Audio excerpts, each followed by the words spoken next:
Vamos a saludar, Patricia, con nuestra segunda invitada, que es la doctora Cecilia Velázquez. Ella es subcoordinadora de Pachakutik.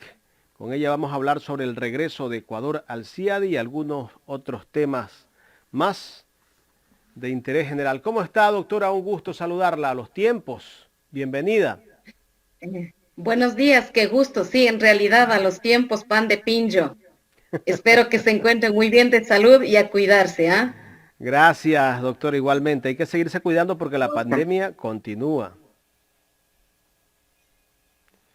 A ver, doctora. Me gustaría escuchar su criterio sobre el regreso de Ecuador al CIADI, para la cual hemos convocado esta entrevista.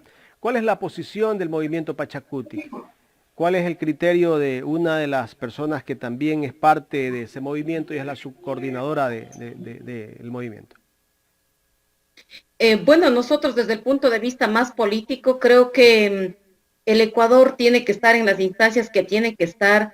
Simple y llanamente, lo que sí hay que tener muy presente es que las condiciones con las que tiene que integrar o la que tiene que reintegrar también tiene que estar claras. Es decir, las reglas del juego tienen que estar a favor, en este caso del Estado, y que la población ecuatoriana tenga también parte equitativa dentro del cual en los temas ya más jurídicos, obviamente le compete a la Asamblea Nacional, a la Corte Constitucional, aunque la Corte Constitucional ha dicho claramente que no requiere el visto bueno de la Asamblea Nacional para que se reintegre, porque obviamente en años anteriores, por los iluminados y todo, el Ecuador salió de esta convención y que es necesario, al menos nosotros decimos, mantenerlos ahí con la finalidad de hacernos respetar también los derechos que les asisten en varias o en varios inconvenientes que puedan surgir en asuntos básicamente de las inversiones que el Ecuador tiene relación con varios países. Bueno, hay muchas críticas de parte de muchos actores políticos. Algunos están de acuerdo y otros no están de acuerdo de que el país regrese al CIADI porque prácticamente si regresamos al CIADI en 70 días hay que pagar 412 millones de dólares que el propio gobierno lo ha anunciado y que ya han llegado a un acuerdo, parece ser, a la empresa Perenco, porque justamente fue a este centro de arbitraje, pues, y muchos de los que no están de acuerdo de que Ecuador regrese al CIADI dicen que la mayoría de las controversias que se resuelven allí fallan a favor de las empresas, no de los estados. Exactamente, yo decía algo que tiene que responder al Ecuador. Los inconvenientes que tengamos tiene que resolverse en sentido equitativo, sin afectar a lo uno a lo otro. En justicia hay que hacer lo que es en términos de justicia, de igualdad, de equidad, que nos corresponde básicamente, como decía, en el tema de inversiones.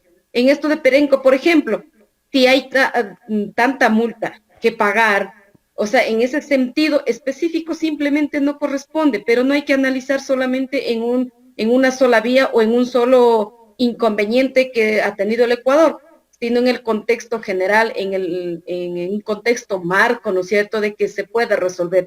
Hay instancias que obviamente solamente son de etiquetados y que no te favorecen en lo mínimo, en este caso, a los países chicos, y eso es lo que se tiene que tener presente y la Asamblea tiene que debatir. Nosotros como Movimiento Pachakutik hemos manifestado, hemos dicho, hemos analizado con nuestros compañeros asambleístas la decisión que se deba tomar.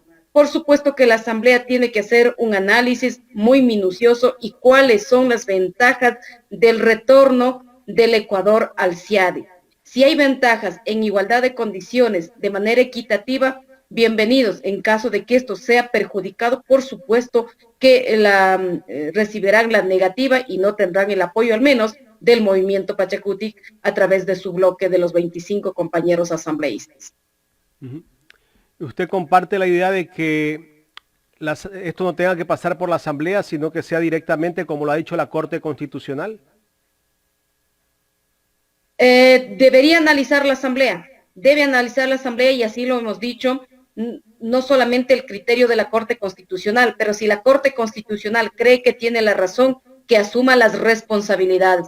Pero también se tiene que ser debatido en otras instancias del Estado, como por ejemplo la del legislativo, porque finalmente salió el Ecuador de esto. Y ahora, ¿cuáles son las condiciones también con las que debe regresar? Y es como que hiciera de nuevo, ¿no es cierto? Y ahí es necesario un análisis del legislativo y todos los pros y los contras que significa el retorno del Ecuador. Y si no nos conviene, por supuesto que no hay que hacerlo. Y ahí demanda un análisis menos político. No hay que poner solamente en términos políticos o meramente de favoritismos económicos.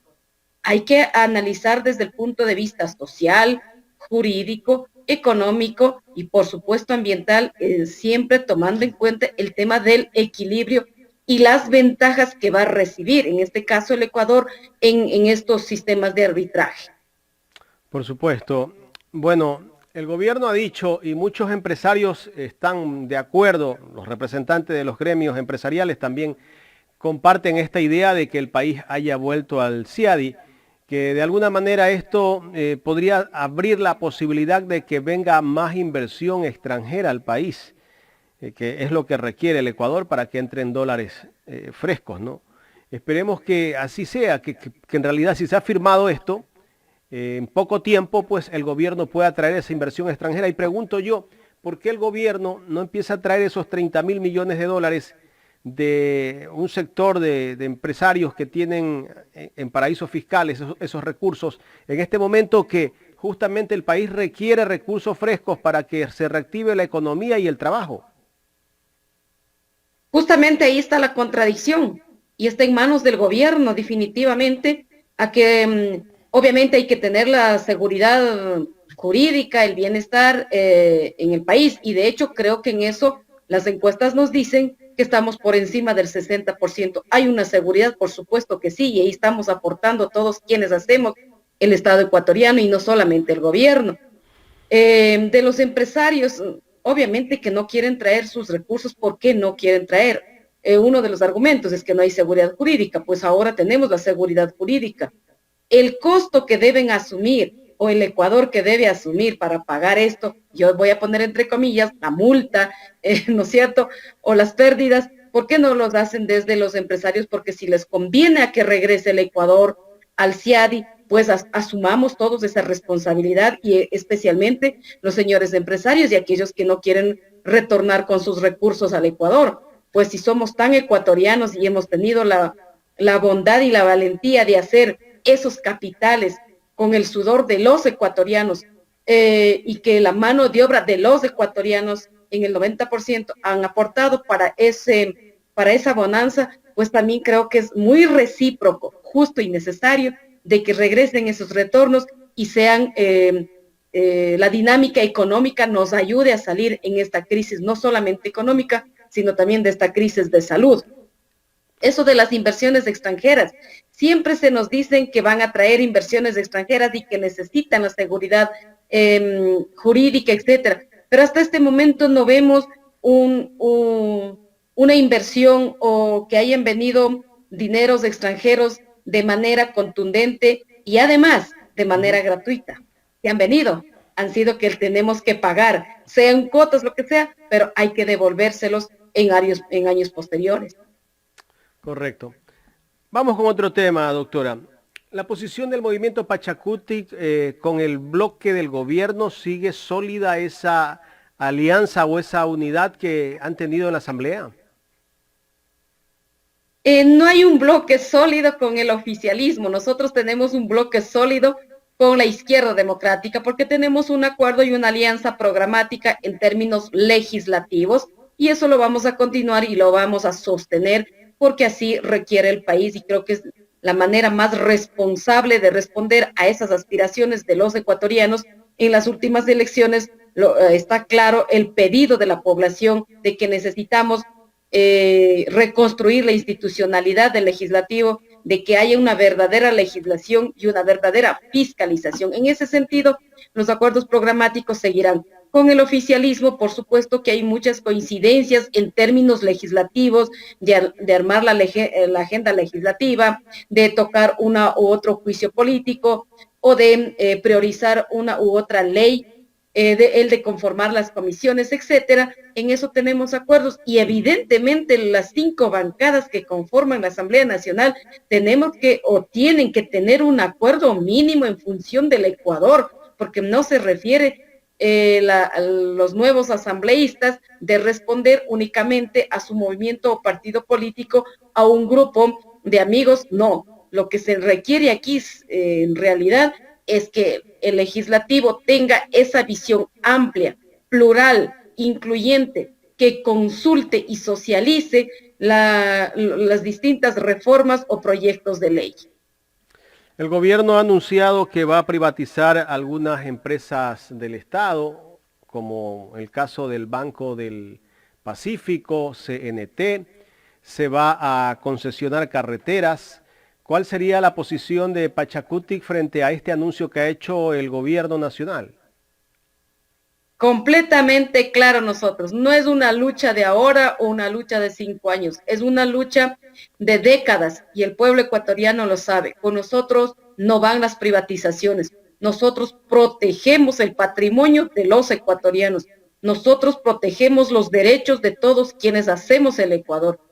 Con nosotros no contará en el momento en que se trate de las privatizaciones o de más concesiones mineras petroleras desde los territorios de los pueblos y las nacionalidades, o desde donde están los humedales, de donde están las vertientes de agua, etcétera. Con ello, nosotros, al menos con las privatizaciones completamente lejanos, y no contarán con nuestro apoyo. Doctora, antes de darle paso a mi compañera Patricia Giler, que está en exteriores, le voy a hacer una pregunta que también es totalmente aparte de lo que estábamos hablando. Me gustaría escuchar el criterio suyo sobre las expresiones de odio y racismo que se emitió el día domingo hacia el presidente de la CONAIE, el ingeniero Leonidas Issa. ¿Cuál es el criterio de la subcoordinadora de Pachakutik respecto a estas declaraciones o estas expresiones que hicieron hacia el presidente del movimiento indígena? Basta de racismo, basta de xenofobia. Somos seres humanos, somos hermanos. Y no han ofendido al presidente de la CONAIE, han ofendido a las 14 nacionalidades y a los 18 pueblos del Ecuador. En eso no compartimos y hay un rechazo rotundo y frontal. He sido clara igualmente con nombres y apellidos en el Twitter mío personal. Basta de racismo, señores de la posta. No es ahora. Son varias ocasiones. Nos han perseguido, nos han calumniado. Y ahora con el racismo y la xenofobia, por favor, estamos en un pleno siglo XXI, donde todo esto se creía superarlo. Pero creo que ¿qué será? Tienen una mentalidad bastante reducida frente al conocimiento de las diversidades, y que son justamente estas diversidades que les hacen diferentes y que sean una de las características principales de uno de los países de América Latina, que tenga un movimiento fuerte, que tenga un movimiento que te dé de comer todos los días y que no escatimó esfuerzos en la pandemia, que no paramos un solo día los campesinos, los indígenas, los que salimos a la calle. Ellos fueron los que estuvimos cultivando las papas, las habas, las cebollas, todas las hortalizas para llevar a los hogares de cada uno de los ciudadanos. Frente a eso, nuestro rechazo rotundo, y no descartamos seguir todos los procesos legales para sentar un precedente frente a los racistas y los xenofóbicos. Correcto, muchas gracias. Voy a pasar con mi compañera Patricia Giler, que tiene más inquietudes. Gracias, Jaime. Sí, bueno, es un tema definitivamente muy importante, considero yo, que conversar, porque yo creo que la violencia no puede venir de parte de ningún lado, ¿no? O sea, no se justifica violencia para mí cuando se sale a protestar, ni por parte de los protestantes, ni por parte de la policía o las fuerzas públicas, así como no se justifica violencia, ni por parte de los medios de comunicación, ni por parte de sus entrevistados. Me siento avergonzada. Yo como periodista me siento avergonzada, ¿no? Porque no es pues una muestra de lo que nosotros como periodistas quisiéramos que sea nuestro oficio diario. Pero bien, ojalá que eso siga los términos legales necesarios y que pues sea un ejemplo para todos, para lo que no se debe hacer. Hay un tema que a ustedes los dejó en entredicho luego de esa movilización que hubo el año antepasado, en octubre, y que fue justamente la violencia que hubo en las calles. Pero entre eso, una de las cosas más reprochables era el incendio en la Contraloría. Hasta que luego salen los informes y resulta que el incendio está adentro, y luego salen las investigaciones y resulta que las propias autoridades de pronto eran las más interesadas en que esos documentos desaparezcan. ¿Cómo se va a encaminar este tema? ¿O cómo lo están encaminando ustedes? Porque, repito, nada justifica la violencia que sí se vio de parte y parte. Pero esto, que tal vez era el símbolo, o sea, lo más reprochable, es decir, ¿cómo que se destruyó un edificio con todas las pruebas adentro? Pues resulta que ahora esto tiene otra connotación que cambia muchísimo el enfoque de la investigación en el tema corrupción en el país. Tal cual se han desarrollado las cosas, que se ha descubierto que eso es un nido de ratas y que sale pus de donde se aplaste, ¿cuál va a ser la posición y el trabajo de ustedes en este campo? Bueno, el tema de la violencia, Doctor, en realidad, venga de donde venga, hay que rechazarlo. Igualmente en los medios de comunicación y en las redes sociales hay términos no muy adecuados. Lo único que nosotros decimos es que hay que rechazar y hay que cortar de raíz el tema del racismo. Oiga, somos seres humanos, de que unos tengan la piel blanquita, los otros que tengamos la piel canela, no quiere decir que no seamos seres humanos. Y en ese sentido de la hermandad y de la ecuatorianidad de América Latina unida, o sea, yo creo que se debe desterrar, y para ello, pues, obviamente se seguirán en las instancias legales, pero más allá de eso tiene que quedar el espíritu de hermandad y de que somos seres humanos y que no hay superioridad ni inferioridad. No quiero abarcar más el tema porque de verdad me pone muy mal con el tema del racismo. Todo lo podemos justificar, pero menos el racismo. A ver, en el 2019 hubo el incendio a la Contraloría, pero la propia justicia, ¿no? En su momento dio a conocer que no fueron los pueblos indígenas, es decir, no fuimos las organizaciones indígenas las que nos haya interesado incendiar la Contraloría. ¿De cuándo acá? Toda una vida hemos hecho las protestas y las movilizaciones, y ustedes lo saben. Hemos intentado tomarnos el legislativo, el ejecutivo, las iglesias, etcétera, pero con el respeto del mundo, sin destruir las cosas privadas. Y eso ha sido nuestra tónica. Y en 2019 no fue la excepción. Pero alguien hubo ahí que les interesó la Contraloría. ¿Nosotros qué nos iba a interesar? ¿Qué es lo que tenemos en la Contraloría? Nosotros no tenemos absolutamente nada, pero eso quedó demostrado. Y ahora, inclusive, yo reafirmo de que hubieron intereses directos de las propias autoridades de ser cómplices, entre paréntesis, el incendio provocado desde afuera. La destrucción y el incendio ahora me da mucha más certeza para decirlos que posiblemente fue desde adentro, con todo lo que pasa. Ayer tuvimos una rueda de prensa como organización política junto a nuestros compañeros asambleístas para el tema del juicio político al excontralor, y porque ya renunció, y creo que es lo más ético que podría haber hecho. Está en toda esta desgracia del país, que no tiene nada de moral ni de ética, y seguía disponiendo desde la cárcel. Qué vergüenza. Eso sucede solo en el Ecuador, y por falta de justicia y de control, sí, y de responsabilidad de las autoridades de ejercer el control y el liderazgo en el control de la política pública. Sí, sí, no tenía ni pie ni cabeza, es verdad, por fin. Ahora, una vez hecho esto, dígame, y se lo preguntaba, era como una antesala para saber cuál va a ser la tónica de los justos reclamos. Si bien este gobierno tiene recién poco más de un mes, o ya 2 meses creo, en el poder, pero hay cosas que vienen reclamándose desde hace mucho tiempo.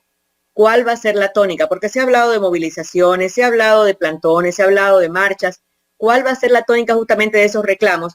Tomando en cuenta que si bien los reclamos, al igual que de todos los sectores, porque Dios mío, es que no hay uno que pueda decir, se nos atendió, hemos estado al día, decía, si bien con derecho, pero sí tomando en cuenta que están recién iniciándose, incluso en algunos lugares recién realmente haciendo un cambio de autoridades. ¿Cuál va a ser el proceso que ustedes van a tener justamente para esas reivindicaciones? ¿De qué manera lo van a iniciar? Y me refiero para no estar con expectativas o tensiones de que ya viene una marcha, ya viene una paralización, ojalá no haya problemas, sino realmente de encontrar soluciones. No, tranquilos, nosotros, al menos el séptimo congreso de la CONAIE que se realizó el fin de semana anterior, no se ha resuelto al menos una movilización inmediata. No sé por qué están creando miedos y creo que tienen bastante recelo de que se descubran más verdades y de que sigan cayendo más responsables de la corrupción y de la debacle que han llevado al Ecuador. Entonces empiezan a generar miedo a la sociedad ecuatoriana, que el movimiento indígena se moviliza, que el movimiento indígena cierra las carreteras, que el movimiento indígena va a tomarse Quito.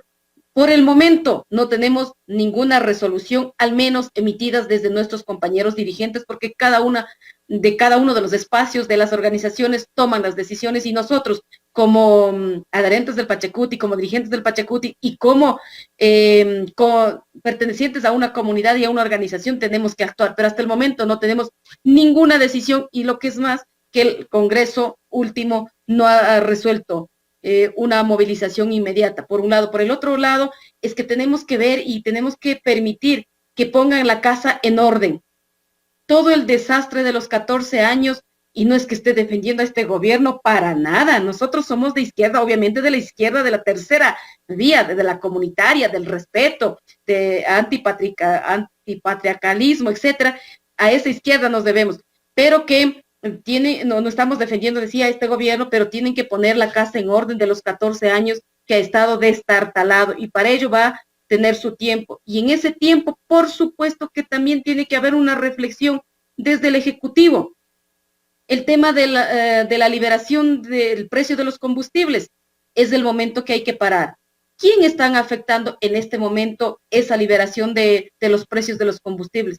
No es que se está perjudicando ni se ven reducidos la clase media, la clase alta. Somos los ciudadanos de a pie y ya nos tocan las clases presenciales en algunos momentos, en los pasajes de nuestros hijos o que nosotros que tenemos que viajar. El costo de la canasta familiar es lo que están afectando y ahí pues el Ejecutivo tiene que tomar ya una decisión, así como hay un decreto ejecutivo para la liberación de los precios, también tiene que haber un decreto ejecutivo paralizando esa liberación de los combustibles por el bien del país.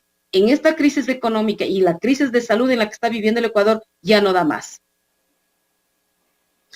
Bien, me queda una última pregunta, por favor, le rogaría que sea breve por cuestión del tiempo, y es que están cohesionados, están lo suficientemente fuertes, no hay división, me refiero luego de lo que pasó en las elecciones, ¿no? Que tal vez Yacu Pérez no sintió el apoyo, etcétera, que es de algunos sectores dentro del movimiento indígena, dentro de la CONAIE, dentro de su organización. Sigue fuerte, no ha habido secuelas, digamos, de lo que pasó en las últimas elecciones y de las propias elecciones ahora donde salió elegido el señor Issa. Los puntos de vista de los compañeros dirigentes o de nosotros quienes hacemos la dirigencia no puede afectar por ningún motivo a toda una estructura y a la unidad histórica del movimiento indígena y del movimiento Pachacuti. El movimiento Pachacuti apenas es un brazo político de la CONAIE, por supuesto que también es más incluyente y más territorial a nivel nacional, ¿no es cierto? Porque la CONAIE recoge a las 14 nacionalidades y los 18 pueblos. En términos de Pachacuti, obviamente tenemos adherentes individuales que no necesariamente están dentro de la CONAIE o del Ecuarunari, de la Confeñello, de la CONAICE, en ese sentido. Pero los puntos de vista van a seguir habiendo y además la democracia horizontal dentro de nosotros es bastante compleja para entendernos justamente por esa gran diversidad que tiene el movimiento indígena y el movimiento Pachacuti. Ponernos de acuerdo nos resulta bastante complejo, pero eso mismo nos hacen fuertes y la unidad sigue como siempre a nivel de todas las estructuras, tanto del movimiento Pachacuti como del movimiento indígena. Doctora, queremos Jaime, agradecerle. gracias. Muchísimas gracias, doctora Cecilia Velázquez. A ustedes dos y bendiciones, por favor, no se pierdan. Amén. Y a cuidarse, por favor, que eso es lo importante. Gracias a la doctora Cecilia Velázquez, su coordinadora de Pachacútica aquí en el programa Los Especialistas de Ecuador en Directo.